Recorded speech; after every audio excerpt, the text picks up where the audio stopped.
Hello everyone, forgive the little preamble, but there's a few sort of personal updates I suppose I need to get out of the way first.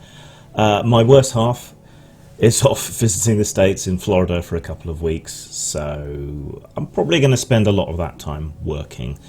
So you might see more videos. I might do another one or two of those little mini documentaries I've done in the past. Even though they don't perform well, I think spending that amount of time on a subject is worth doing. So if there's any topics, long or short, that you've wanted me to cover on this channel that I haven't or haven't recently, do let me know.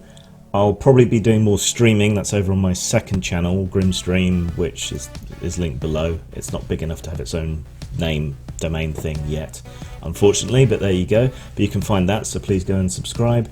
And I might try and stream playing some tabletop games, some RPGs. So if you want to play what will probably be the equivalent of a convention session, 2 to 4 hours of a game, hit me up, let me know, either in the comments or on social media or wherever else, and we'll try and work out a time that fits.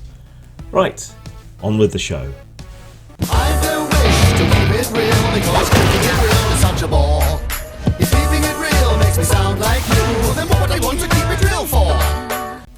I find the history of role-playing games really fascinating, and I don't think it's entirely just because I'm a fan of role-playing games and I've been playing them the majority of my life in one form or another. I think it's just interesting in and of itself, the way that the history of any creative enterprise, whether it be writing or art or whatever, has its own level of fascination, he said, despite having not taken art history on purpose while at college and just doing art. But still, I do think there's something about it, and I do think there are interesting parallels, and there are all kinds of paths that weren't taken, decisions that could have really affected the hobby if they were taken in a different direction, particularly back at the beginning, you know, when it was just really TSR and cohorts that were doing everything. And I've got Dungeons and Dragons still dominates the role-playing landscape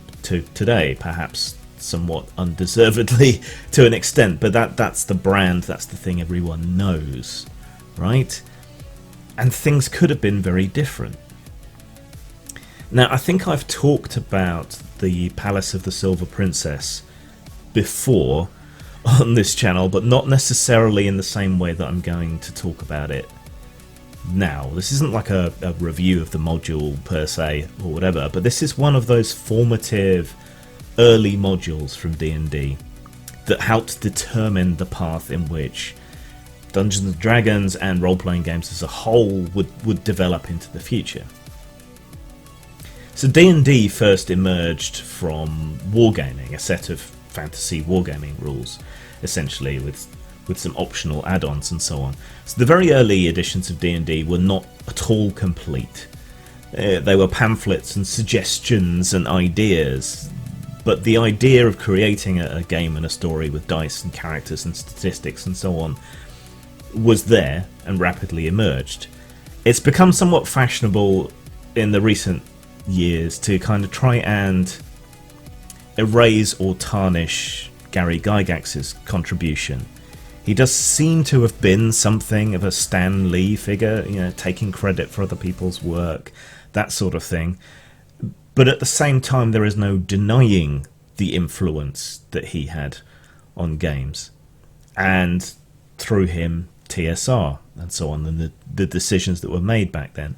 But back then, at the beginning, in the first 5, 6, 7 years of D&D existing, before too many competitors had really sprung up, yeah, this was the formative era. And if you look at Palace of the Silver Princess, this is an event, a module that caused all manner of problems and criticisms and helped to dictate the way in which D&D would develop. The Palace of the Silver Princess is notorious because it contains certain suggestive elements, certain BDSM type elements within its content, and this was controversial because at the same time, roughly, you had a fuss about nipples in the monster manuals and the existence of succubi, demons and devils, and D&D was under a great deal of examination and persecution.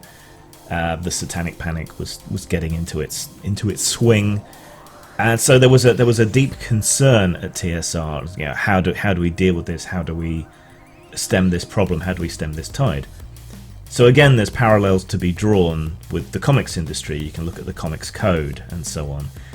Now, role-playing wasn't particularly an industry yet. It would very rapidly become one. It was really just TSR, Dungeons and Dragons, and hangers-on. Right? So there was no need for a comics code, per se. There wasn't an industry to regulate in the way we might think of how the comics industry used to be, or the computer gaming industry is today. So there was no need for a comics code. There was no need for an ESRB or anything similar to it. But TSR made a policy, a corporate policy, which would determine how things went moving forward. The criticism that they had, they began to exercise self-censorship. So they removed demons and devils until later on.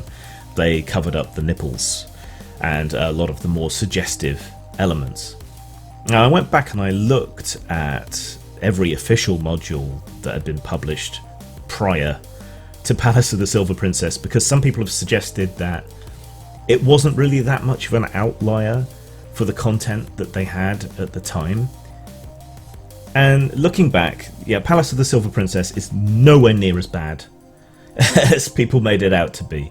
It's all illusion and suggestion. There's a couple of creatures and a couple of things that suggest that the author, a woman, by the way, back in 1981, showing that chicks have always been part of the industry, her fantasies were definitely being played out there to an extent, and there's hints and nudges that there were inspirations from John Norman's work in there. Things that you'd recognise if you've read Norman's work. So I think someone was perhaps working out their fantasies a little bit, though they would later deny it.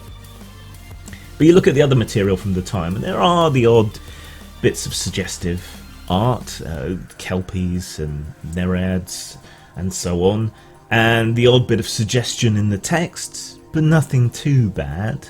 The kind of thing that might trigger someone today if they wanted to have a fit over sexual content in the game, but nothing too much, especially when you consider the material upon which it was being based. There was nothing really too horrendous about it. But what interests me is that path that was not taken. TSR decided to focus on the youth market, and certainly commercially it made a lot more sense to go after kids and get them hooked on the game and so on, and use that kind of nagging parent power to build everything. But D&D had started in wargaming, which was mostly older single men, but when it really took off, it was in universities. It was kind of like the fag end, the rump of what was left of the hippies and so on. They're the ones that really took to it. You know, the popularity of the Lord of the Rings ballooned again at the time, and so on. You know, fantasy films really kind of burst out a bit in the 80s before submerging again and then re-emerging with the Lord of the Rings film and so on, as we turned over the millennium and went into the 2000s. But it was college students, it was university students where D&D really made its cultural impact. And these are adults, young adults, but adults, you know, finding their feet, having sex with each other, getting drunk and using drugs and going out clubbing and whatever else, you know, having a good time, right? So there was certainly scope there if they had focused on that more adult, more mature market. There was certainly the scope there for D&D to take a radically different direction than the one it did. We might not have had, you know, the D&D cartoon or play figures or a lot of the other cultural artifacts and items that came about probably wouldn't have been featured in E.T. and whatever else. But we could have had a more adult, more mature, more serious version of the hobby, though I think it would have remained much more of a niche. But it's interesting to me to speculate and to consider what might have happened if D&D had remained more mature, more sexual, more free, if it hadn't chosen to self-censor itself, or even if it had forked into a more adult edition, which I guess is what AD&D was in terms of mechanics, if not content, and a more childish version, which would have been basic, which again it was in mechanics.